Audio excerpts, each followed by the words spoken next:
second port of Great Britain. To her vast docks, stretching for miles along the Mersey, come goods and raw materials flowing to the industrial heart of Britain. Lancashire, Cheshire, the Midlands. These are places the Mersey serves. Hundreds of factories, thousands of trades, and high in importance in this list of activity is the chemical industry. For 100 years, this industry has been associated with Merseyside. Today, the greater part of ICI's General Chemicals Division is still to be found 14 miles upstream from Liverpool. Its headquarters is in the Cunard buildings on Liverpool's Pier Head. Further up the river is Garston Dock, and it is here that this ship comes in on the morning tide. She has sailed from Texas with a cargo of sulphur. Sulphur that will be turned into chemicals vital to British industry. But before we see her dock and unload, let us get a general picture of the division as a whole. About 10,000 workers are employed, and 2/3 of them are in the Merseyside group of works. The headquarters, as we saw, is in Liverpool.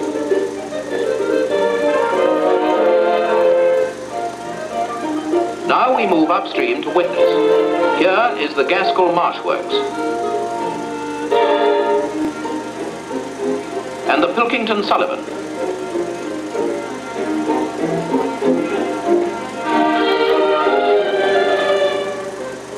Across the river on the Runcorn bank, we find the Wake section of Gaskell Marsh on an island site. Round a bend of the Mersey on the Weaver Canal is the comparatively new Rock Savage Works.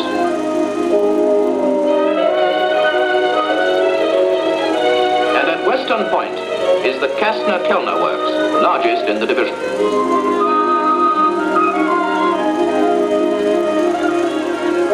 Not far away, in mid-Cheshire, is the Wade Works.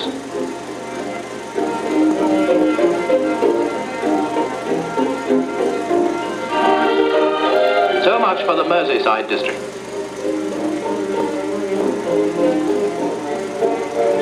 Most northerly of the division's works is the Castle Works, a neighbour of the ICI Billingham division.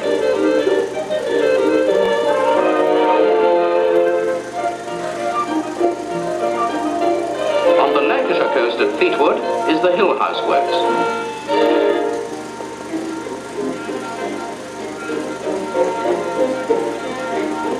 And finally, in the Birmingham area is the division's oldest works, Chance and Hunt's at Oldbury and Wednesbury. These works manufacture some 150 different products. Explanation indeed for the name General Chemicals. 3 chemicals top this impressive list: sulphuric acid, chlorine, and caustic soda. Let us see how this ship's cargo of raw sulphur is turned into sulphuric acid.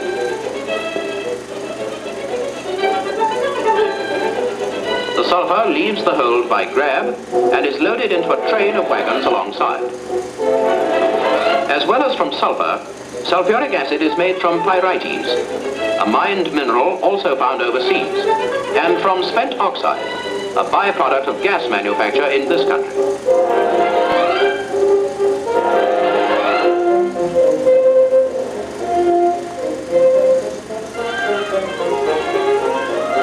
Train arrives at the Gaskell Marsh Works. In this case, the sulphur goes direct from the railway wagon to the first process.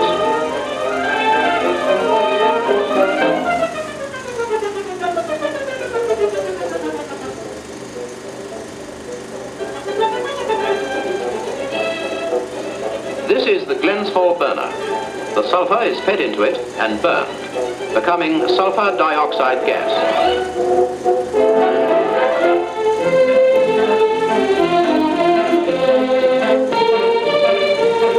In burning pyrites, a much larger burner is used.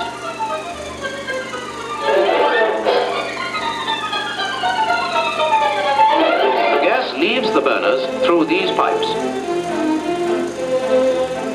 and is purified, cooled, and dried.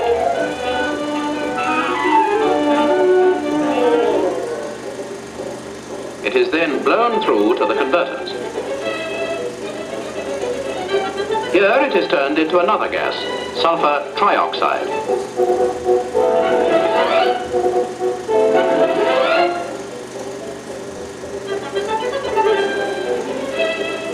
is in turn cooled. It is then passed to the absorbers, where it combines with water to form sulphuric acid. Here in one of the filling plants, we see it being poured into one of the containers peculiar to the chemical industry, a carboy.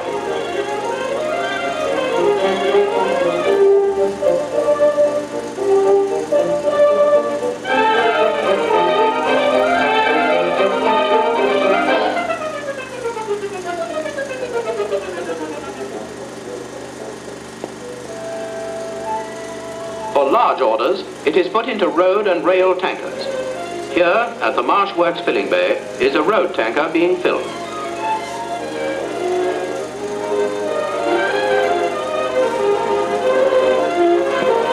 And 12 tons of sulphuric acid leave the Marsh Works for customers in many industries.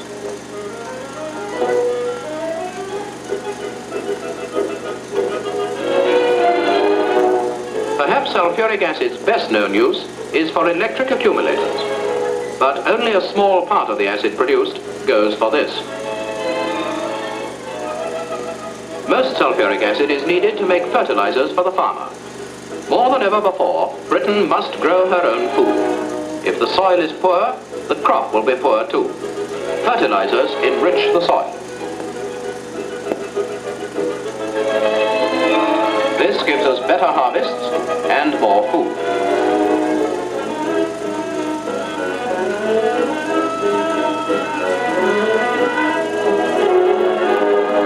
Next in importance is the ever-growing rayon industry, which makes fabrics of every sort, from the foundation of this aircraft's tire to these stockings. Britain makes 200 million pounds of rayon every year, and it needs sulphuric acid to do the job. Steel is another industry that uses sulphuric acid. For the sheets used for making the sides of this double-decker, these buckets and bins of galvanized ware, and even the saucepans and kettles in the kitchen, steel must go through a process of descaling to give it a clean surface. So diverse and essential are sulphuric acid's uses in industry that production figures for the acid give a good guide to the economic prosperity of the country.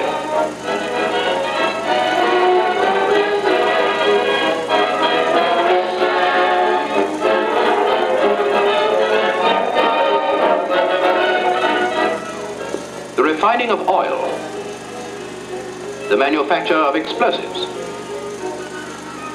electroplating, all these need sulphuric acid. It is also used by the division for the production of many other chemicals. Sodium sulfate, known as salt cake, is used among other things for making glass. Also from salt cake is made sodium sulfide, which goes to the dyestuffs and leather industries. In the latter, it is used to remove the hair from the hides before tanning. Formic acid is sent for the most part to Malaya, where it is used by the rubber planter. The rubber leaves the tree as a milky juice called latex.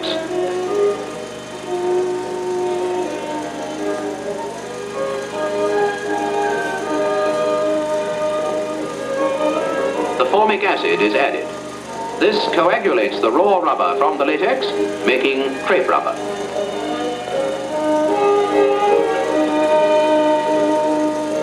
These are some of the uses for which this tanker's load may be destined. Now let's have a look at the two other basic chemicals made by the division. Chlorine and its companion, caustic soda. Leaving the Widnes shore, we pass the West Bank Power Station, one of the two sources which produce the vast amount of power required by the Merseyside works.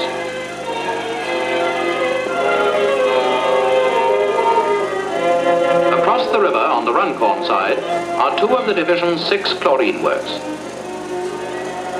One of them is the Kastner-Kellner works. Even seen at a distance of 2 miles, it looks enormous. The imposing building in the center is the cell room. Adjacent to it is the Western Point Power Station. Electric power is needed in enormous quantities for the manufacture of chlorine. So once again, we find coal as a high priority industrial raw material. For coal is power. And a look inside Western Point Power Station at Kastner-Kellner's gives an idea of the extent of the power required. Apart from the electric power, the raw material for the production of chlorine is salt. This comes from Cheshire in the form of brine and is stored in reservoirs.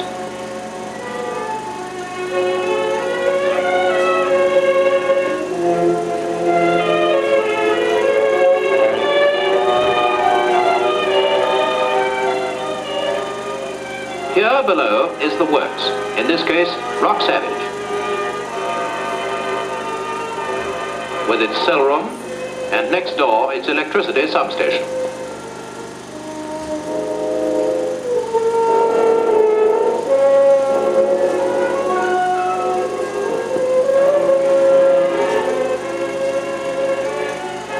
In these cells, the electricity meets the brine. The salt is electrolyzed and splits into its two elements, sodium and chlorine.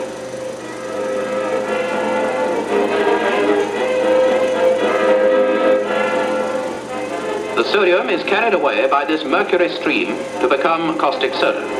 We shall see it again later. The chlorine leaves the cell as a wet gas. The moisture it has picked up is removed.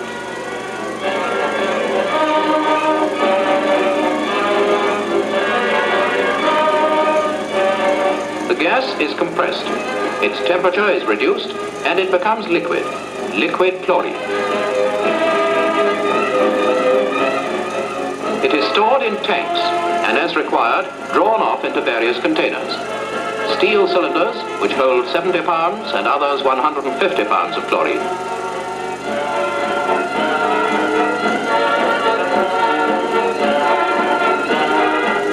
Drums which hold 1,700 hundredweights. Rail tankers and road tankers for really big quantities.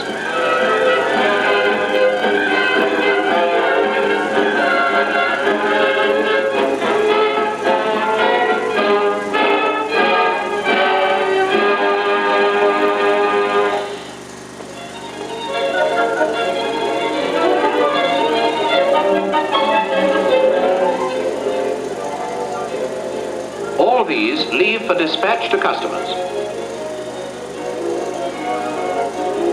Who are these customers? Well, the paper industry is one. A trainload of chlorine arrives at a mill where it will be used for bleaching pulp. Pulp which later becomes paper.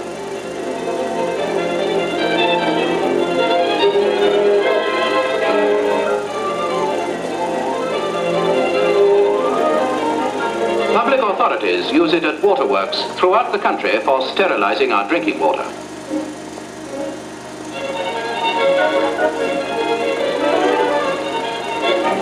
Water taken from licks, rivers and deep wells must undergo chlorination and other treatments before it can be used in the home.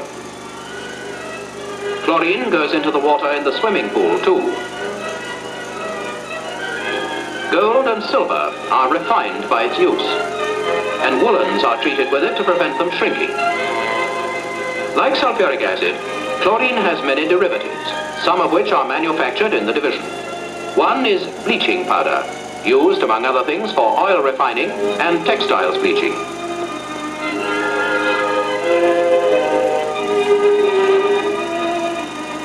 Another is hydrochloric acid, a load of which is leaving the Pilkington-Sullivan works. One of its uses is for pickling steel. These steel kettles are being dipped in a bath of the acid. This cleans their surface, enabling them at a later stage to be enameled.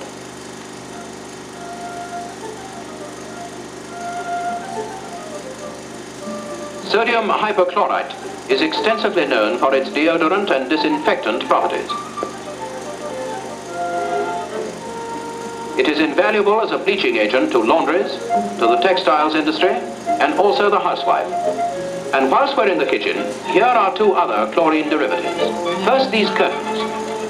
whose material is made by ICI's plastics division from polyvinyl chloride. And secondly, the refrigerant in this refrigerator. Two other purposes for which chlorine is employed are of interest to motor car owners. For it enters into the manufacture of the liquid commonly contained in fire extinguishers and also of a well-known make of antifreeze. Finally, there is trichloroethylene, some of which is made in this still at Kastner-Kellner's. This uses more chlorine than any other derivative. Its use is widespread, its chief property being the removal of grease and dirt. It is also non-inflammable. In the dry cleaners, trichloroethylene, known as triclone, gets the stains out of your clothes.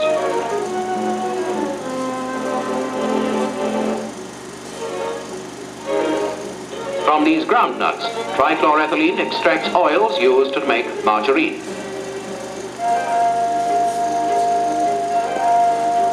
But the main use for trichloroethylene is in the engineering industry, where it is used for metal degreasing. Here it is on a small scale. These greasy taps in their cage are put into the degreaser.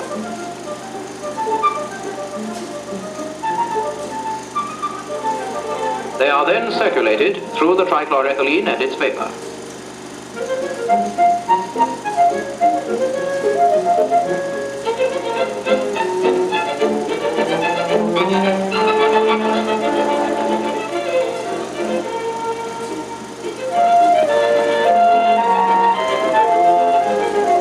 This renders them quite free from grease.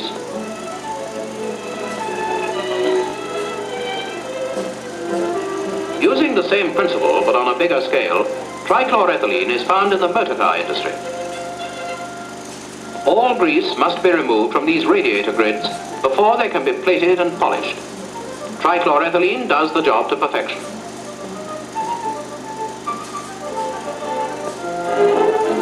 So much for chlorine. Now, what about the other element that we got from salt in the cell room? The sodium.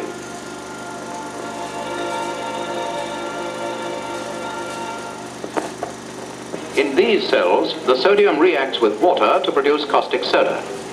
This is used, among other things, for making rayon and soap.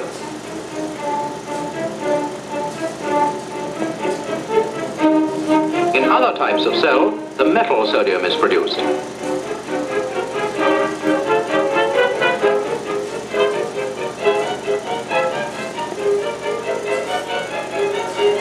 Here is the sodium being poured as a molten metal into ingot molds.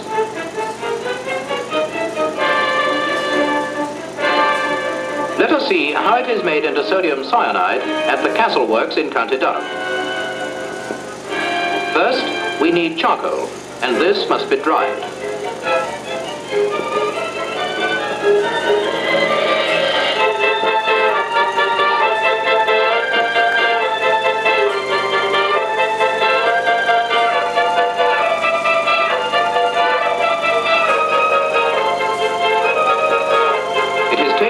In cans to the cyanide plant and emptied into the pots, tall vessels which reach from this upper floor to the pouring room below.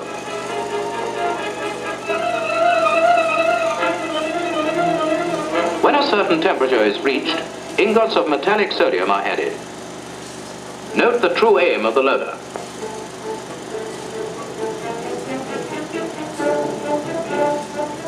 And finally, more charcoal. It is then treated with ammonia. This is made by the ICI Billingham division and carried across to Castle by pipeline.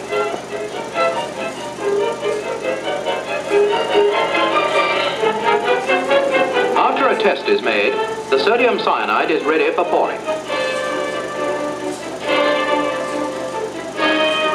On the ground floor, it is tapped and runs out into molds.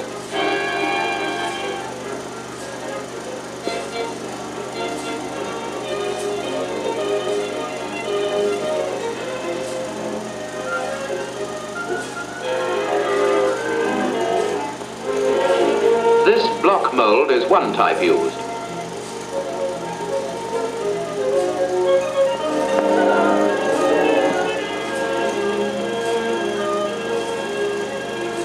Another is this ingenious automatic molder for making cyanide eggs. Most sodium cyanide goes to the gold mines of South Africa.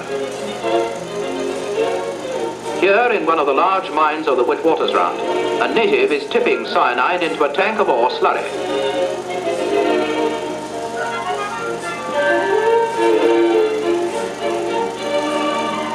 The many tons of ore slurry in this tank contain only a few ounces of gold.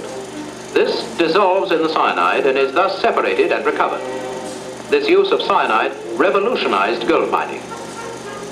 Another use for cyanide is in the engineering industry, where it is employed for two purposes: electroplating and case hardening. Many moving parts of machinery, such as gear wheels, cams, and so on, must have specially hard-wearing surfaces. These are produced by case hardening, in which process the articles are heated in molten cyanide. Sodium cyanide is also a raw material for making methyl methacrylate, which is turned into perspex by the ICI Plastics Division. This came into prominence during the war in aircraft. Since the war, its uses have spread. Today, in industry, corrugated perspex is used for roofing. In the home, on a smaller scale, perspex proves attractive as well as hard-wearing. There are many more of the division's products that could be mentioned, but we will end with two somewhat surprising ones which are familiar to most of us. These are scenes in the production of cerium flints.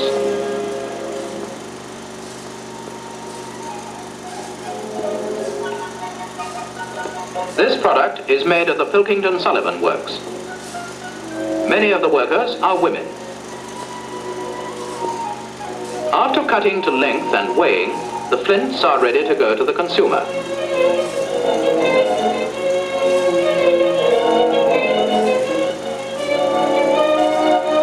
Yes, they are the flints in your cigarette lighter. And also for lighting the gas. Another well-known commodity starts life as dried bones. These bones, which come from India, are treated with hydrochloric acid and other chemicals to obtain gelatine.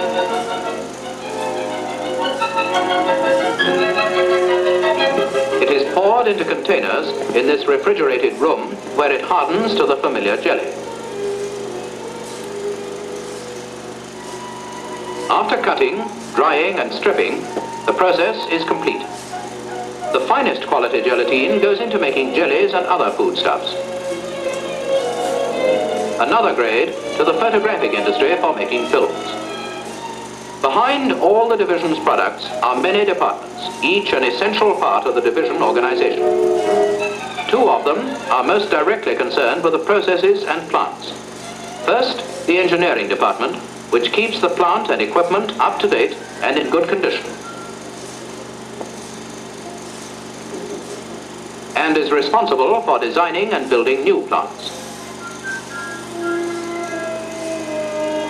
Secondly, the research department, whose headquarters are in the central laboratories at Widnes.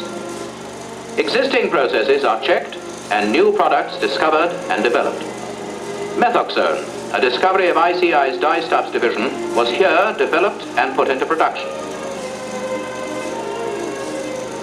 This weed controller goes out in large quantities to the farmer.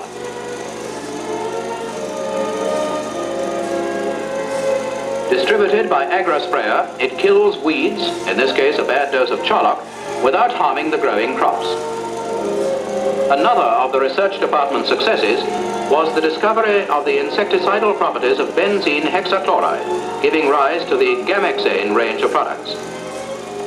Plants to make these preparations were planned and built. Today, gamexane is in full production. This plant at the Pilkington Sullivan Works makes it in several forms.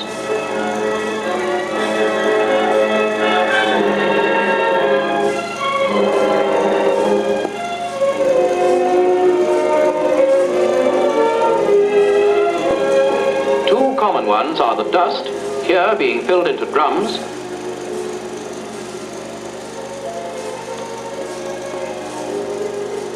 and the liquid.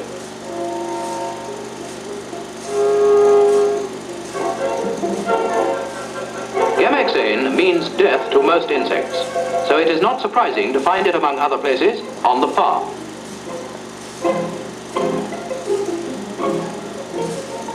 A roof near the byres is sprayed to kill the flies which would endanger the milk.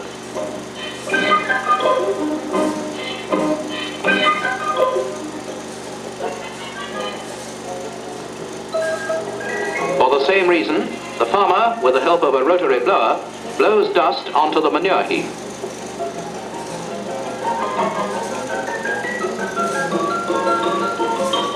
These hens are being treated with it for mites. But cockroaches, grain weevil, wireworm, and many other of the farmer's insect enemies will die by its hand.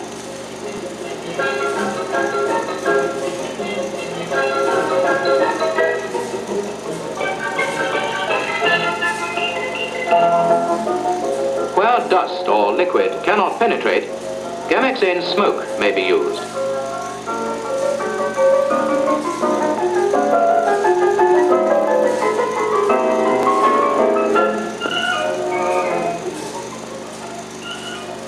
Overseas, where insects are more widespread and deadlier, Gamexane is even more useful. Locusts, which for centuries have been capable of destroying whole areas of land, will now themselves be destroyed. The future may confirm the value of Gamexane preparations as a weapon against widespread tropical epidemics such as malaria and sleeping sickness. These drums of Gamexane dust join the stream of chemicals from the different works. Sulphuric acid, chlorine, caustic soda. By railway, along the roads, chemicals leave for customers, even by canal. Much of this stream goes to the export drive. Formic acid for Madras, bleach for Calcutta, to Istanbul, to Karachi, to the four corners of the world are sent these chemicals in every type of container. It is the same river up which the sulfur ship came in from Texas. Now, downstream sails another ship with a cargo of chemicals. Whilst research strives after discoveries to help mankind in every way, the well-tried products covered by the name General Chemicals leave the Mersey for the world market.